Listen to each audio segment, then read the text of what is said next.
America की ओर से शुरू की गई ट्रेड वॉर का असर भारत पर भी पड़ सकता है। केंद्रीय स्टील मिनिस्टर चौधरी बीरेंद्र सिंह ने जी बिजनेस से एक्सक्लूसिव बातचीत में कहा कि इंडियन स्टील प्रोडक्ट पर अमेरिका में ड्यूटी लगाने का कोई खास असर नहीं पड़ेगा, लेकिन दूसरे देश भारत में स्टील की डंपिंग कर सकते हैं। चौधरी बीरेंद्र सिंह से खास बातचीत की मेरे सहयोगी प्रकाश प्रियदर्शी ने। हमारे साथ स्टील मिनिस्टर चौधरी बीरेंद्र सिंह है। सर, जी मीडिया से बात करने के लिए शुक्रिया। मेरा पहला क्वेश्चन होगा, यूएस टैरिफ इम्पोजिशन के फैसले के बाद अब हमारी स्ट्रैटेजी क्या होगी? आप कह रहे हैं कि बहुत ज़्यादा डायरेक्ट इम्पैक्ट हमारे मार्केट पे इसका नहीं होने जा रहा है, बट इसका किस तरह का इम्पैक्ट होगा? आप इनडायरेक्ट इम्पैक्ट की बात कर रहे हैं। हमारी स्ट्रैटेजी इस बात पर निर्भर करती है कि दूसरे देश, अमेरिका ने अपनी ड्यूटी बढ़ाई है, वो अगर कहीं मार्केट तलाश करने के उसमें हमारे देश में ही डंपिंग ना शुरू कर दें तो वो एक विषय होगा जिसके बारे में हमारे को सोचना पड़ेगा। लेकिन अभी कोई ऐसी परिस्थिति बनी नहीं है। लेकिन अमेरिका का ये कदम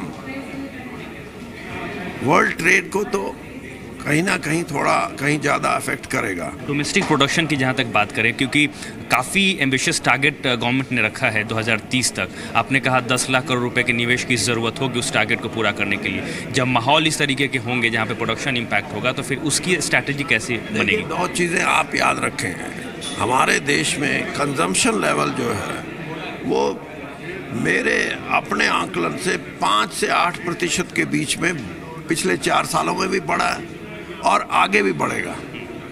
वो कम नहीं होने जाना, क्योंकि हमारा इंफ्रास्ट्रक्चर अभी भी 70% of the infrastructure is still to be built.